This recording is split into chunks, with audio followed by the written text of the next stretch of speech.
డబ్బు, అనారోగ్యం, ఉద్యోగం, వ్యాపారం అప్పులతో బాధపడుతున్నారా? మీకోసమే మేనిఫెస్టింగ్ మిరాకిల్స్ 11 డేస్ ప్రోగ్రామ్.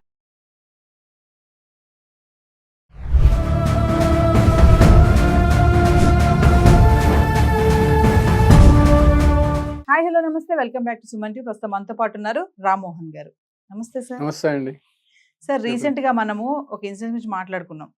అత్తగారిని కోడలు ఎలా దాడి చేసింది, అసలు ఎట్లా విచక్షణ రహితంగా కొట్టడం కానీ, ఏదేమైనా ఏం జరిగిందో తర్వాత విషయం. కొట్టడం అనేది చాలా వరకు తప్పు మనం మాట్లాడుకున్నాం. మరి అది జరగక ముందే మళ్ళీ ఈ రోజు ఖమ్మంలో జరిగిన ఇన్సిడెంట్ ఏంటంటే, మామగారి పైన కోడలు దాడి చేసింది. మరి అప్పటికే ఆయన 3 కొడుకులకి 40 ఎకరాలు అయితే 10 ఇచ్చారు. ఇంకా 10 ఎకరాలు ఆయన కోసం పెట్టుకున్నారు. ఆయన కూతురుగా ఇచ్చుకుంటాడో, ఆయన కోసమే ఉండాలి కదా. 90 ఇయర్స్ ఆయనకి, అంత వృద్ధుడు. ఇంత కూడా కొంచెం ఏమంటారంటే జాలి ఏమీ లేకుండా ఆయన ఎంత దాడి అంటే, ఆ విజువల్స్ చూస్తే చాలా బాధాకరం. కారం చల్లడం అంటే మామూలు విషయం కాదు. అంటే ఆ ఏజ్లో ఉన్న వాళ్ళని ఎందుకు అంత బాధ పెట్టడం? వాళ్ళ అడ్డా లేకపోతే డబ్బేనా సార్? అంటే ఈ మానవ సంబంధాలన్నీ ఆర్థిక సంబంధాలుగా తయారవుతున్నాయి అంటే ఏం చెప్తారు ఇలాంటి ఇన్సిడెంట్స్ చూస్తే? అంతే అండి, చూసాను ఇంతకుముందు. నేను చాలా దారుణం అనిపిస్తుంది. ఏంటి ఎట్లా పోతుంది సమాజము, ఏంటో అర్థం కావడం లేదు అనమాట. ఇటీవల మొన్న జరిగిన దానికి వెంటనే జరుగుతున్నాయంటే, అంటే ఇంకా ఇవి ఒకరిని చూసి ఒకరు నేర్చుకోవడమో లేకపోతే ఏంటో అర్థం కావడం లేదు. డబ్బే ప్రధాన విషయంగా ఈ విధంగా చేసుకోవడం అనేది ఎంతవరకు సమంజసం?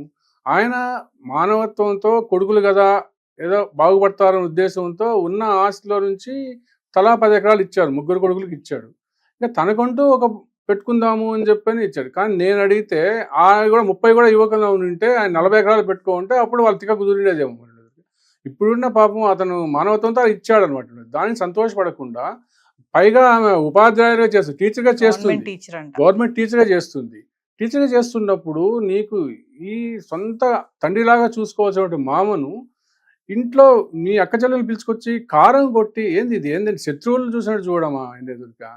ఎట్లా పోతుంది సమాజం అనేది అంతుపడడం లేదండి.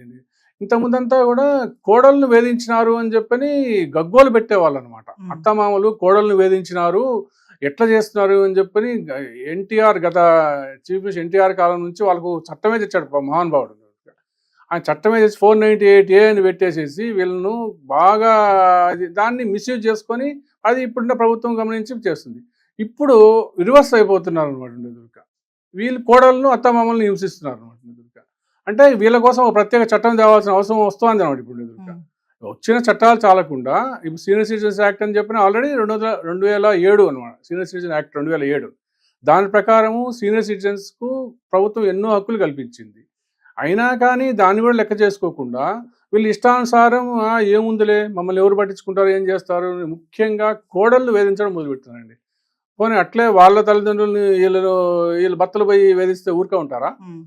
ఈ కోడళ్ళ వాళ్ళ తల్లిదండ్రులను పోయేసి అంతవరకు ఎందుకు సార్? అసలు మరి రేపు కూడా వాళ్ళు కూడా అదే పొజిషన్ అది అవుతారు కదా. అది ఈ కోడలు ఈ రోజు కూడా రేపు అత్త అవుతుంది. అది కానించలే. ఇప్పటికీ మేము పబ్బం గడుపుకోవాలా, మేము అనుకుంటే సాధించుకోవాలా. ఏమైనా కానీ ఆస్తి ఆస్తి ఆస్తి ఆస్తి ఏం చేసుకుంటారండి ఉండేది?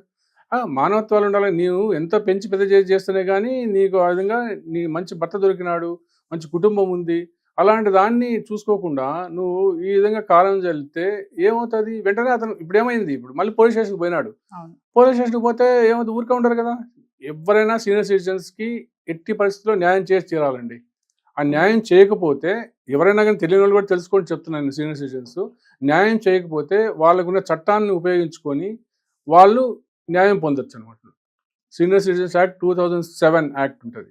దాని ప్రకారం వాళ్ళ మీద ఎవరైనా దాడి చేసినా కానీ పోలీస్ స్టేషన్కి కానీ ఎవరైనా కంప్లైంట్ ఇచ్చి న్యాయం పొందవచ్చు. వాళ్ళకు కూడా 60 రోజులు న్యాయం చేయాలి. సీనియర్ సిటిజన్స్కు 60 రోజులు. ఇప్పుడున్న దాని ప్రకారం సంవత్సరాలు జరిగితే జరగదు అనమాట. కాబట్టి 60 రోజులు న్యాయం చేస్తారు. అటువంటి పరిస్థితులు ఈ కోడలు తెచ్చుకోవద్దు అని చెప్పి మనం చేస్తున్నాం, చేతులు అయితే మనం చేస్తున్నాం వాళ్ళకి. అంటే ఒక విషయం చెప్పండి సార్, ఇప్పుడు 90 ఏళ్ళ వయసు అంటే ఆయనకి అంత పెద్ద ఆయన, అంటే ఆ ఏజ్ లో మరి భార్య లేనట్టున్నారు. భార్య లేదండి, భార్య 1 year వాళ్ళ పరిస్థితి ఏంటి సార్ ఆ ఏజ్ లో? అంటే ఇక ఖచ్చితంగా కొడుకు కోడల దగ్గర ఉంటారు కదా, కూతురు దగ్గర ఉండరు. మాక్సిమం కూతురు దగ్గర ఉండాలి, తక్కువ ఉంటారు శాతం. కొడుకులు కోడల దగ్గర ఉండాలనుకుంటారు. ఇంత ముద్ద పెడితే ఇంత తినేసి ఉంటారు కదా మనిషి, ఎందుకు ఆయనని అంత ఇబ్బంది పెట్టి? 90 ఏళ్లలో వాళ్ళు ఏమి చేయగలుగుతారండి? పోనీ ఉమ్. సతాయిస్తున్నారంటే వాళ్ళు ఏం చేస్తారు? ఏదో తిండి పెడితే వాళ్ళు ఒక మూల కూర్చొని ఇంకా నీ కుటుంబానికి సంరక్షణగా ఉంటారు. నువ్వు ఎక్కడైనా బయట నువ్వు టీచర్గా బయటకు పోతావు, నువ్వు ఉద్యోగానికి పోవాల్సిందే. పోయినప్పుడు అలాంటి ఎవరో ఈమె టీచరే కాదు, చాలా మంది ఉద్యోగస్తులు ఉన్నారు ఈ కాలంలో. ఎదురుగా ఆడవాళ్ళు ఉద్యోగాలు చేస్తున్నారు, కోడళ్ళంతా. అటువంటప్పుడు నీకు ఒక అత్త కానీ ఒక మామ కానీ ఇంట్లో ఉన్నారంటే నీవు పిల్లలు వచ్చి రాగానే వాళ్ళని రిసీవ్ చేసుకొని వాళ్ళకి మంచి చెడ్డ చూసుకొని వాళ్ళు ఏమైనా చూసుకుని వచ్చేంత వరకు అయితే నేను చూసుకుంటారు కదా.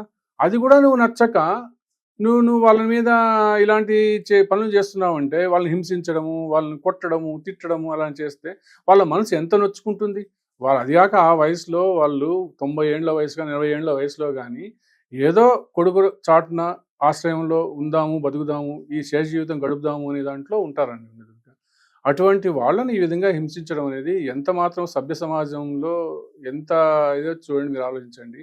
ఇట్లా ఎలా అయిపోతుందో నాకు అర్థం కావడం లేదండి. వాళ్ళు ఎవరైనా కానీ సీనియర్ సిటిజన్స్ భయపడకుండా ముందుకు రావాలండి. ముందుకు వచ్చి వాళ్ళ హక్కుల కోసం న్యాయం పోవాల్సిన అవసరం వస్తుంది ఇప్పుడు ఉండేదిగా. పూర్వకాలంలో పరిస్థితి వేరు, ఇప్పుడు కాలంలో ఖచ్చితంగా వాళ్ళను రక్షించుకోవాల్సిన అవసరం వస్తుంది అనమాట ఎదురుగా. అందుకోసమే మేమేం చేస్తున్నామంటే వాళ్ళందరూ కూడా మీకు తోడు కోసం పోయిన తర్వాత కూడా ఒక తోడు కోసం ఏర్పరచుకోండి మీరు. ఖచ్చితంగా మీకు ఒకరు ఉంటే కదా వాళ్ళు ఎంత పక్కన ఉన్నారంటే భార్య లేరు కాబట్టి కదా ఆవిడ దాడి చేయగలిగింది, అంతే కదా. ఇప్పుడు భార్య చనిపోయింది, సపోజ్ ఒకరు ఎవరన్నా కానీ వాళ్ళు కూడా ముందుకు రావాలండి. ఇప్పుడు 90 ఏళ్ళు మేము చూసుకోవాలనుకోకుండా నేను నిర్ణయించేది ఏంటంటే ఒక 60 ఏళ్ళలో ఎవరు ఆడవాళ్ళు ఉన్నా కానీ వాళ్ళకి ఏమీ లేకపోతే కూడా వాళ్ళకు కూడా ఎవరు కూడా లేనప్పుడు భార్య ఇటువంటి వాళ్ళని చూసుకునే దానికి ముందుకు వచ్చి, అలాంటి వాళ్ళు ఎంతోమంది ఉన్నారు, ముందుకు వచ్చి వాళ్ళకి సహకరిస్తే ఇలాంటి దారుణాలు దాష్టికాలు కొంతవరకు తగ్గుతాయి అని చెప్పని నా అభిప్రాయం అండి ఉండేది. కాబట్టి ఇలాంటి వాటిలో ఇంకా పునరావృతం కాకుండా ఒక్క విషయం ఏంటంటే అండి రామ్మోహన్ గారు, మన ఇందాక అన్నట్టుగానే రేపు వాళ్ళు అదే పొజిషన్కి వెళ్తారు, అది మర్చిపోతున్నారు, అది ఖచ్చితంగా గుర్తుపెట్టుకోవాలి. అదే ఉండడం లేదు. ఎంత చేసినా గానీ మాకేమవుతాలో అప్పుడు చూసుకుందాంలే, ఎప్పుడైనప్పుడు చూసుకుందాంలే, ఇప్పుడైతే మేము అనుకుని సాధించాలా. అది కూడా ఏంటంటే అప్పుడెప్పుడో వీళ్ళు సాధించిన దృష్టి పెట్టుకొని చేస్తున్నారేమో, నాకు ఇప్పుడు అర్థం కావడం లేదు. వాళ్ళు పెళ్ళైన వెంటనే మా మామ అట్ట అన్నాడు, మా అత్త అట్ట అన్నది అనుకొని ఏమన్నా అది మనసులో పెట్టుకొని వాళ్ళు ఉడిగిపోయే వయసులో మళ్ళీ వయసులో వచ్చినప్పుడు వాళ్ళని సాధించడము అని ఏమన్నా కొంతమంది చేస్తున్నారేమో, అది పద్ధతి కాదనమాట. రేపు నీకు అదే పరిస్థితి వచ్చినప్పుడు రేపు ఇట్లా ఉండవు కదా, నువ్వు ఇట్లా యవనంతో ఉండవు నువ్వు. రేపు ఒక 20-30 ఏళ్ళు అయిపోయిన తర్వాత నువ్వు ఆ పరిస్థితికి వస్తాయి. ఇలా అది మాత్రం కర్మ సిద్ధాంతం అనేది ఉందండి. నేను ఎప్పుడు కూడా చెప్తూ ఉంటాను, నేను కర్మ సిద్ధాంతము. ఆ కర్మ సిద్ధాంతము తప్పకుండా నువ్వు ఈ రోజు ఏం చేస్తావో వచ్చే కాలంలో నీకు తిరిగి అదే పొందుతావు. అది మాత్రం దాన్ని ఎవ్వరూ మర్చిపోవద్దండి. అలా మార్పు తెచ్చుకొని అందరూ కూడా మారగలిగితే ఇలాంటివన్నీ దారుణాలు తగ్గుతాయని ప్రశాంతంగా ఉండండి. ఎందుకు మీరు దేవుడు ఇస్తున్నాడు, ఉద్యోగం చేసుకుంటున్నాం, ఉద్యోగం లేకపోయినా కానీ మీకు తోడు ఉంటారు, అత్తమామలు ఉంటారు, ఇంట్లో ఉంటారు, మీరు ప్రశాంతంగా వాళ్ళ మీద దాడి చేసి వాళ్ళను ఇబ్బంది పెట్టాల్సిన అవసరం ఏముందండి ఉండేది.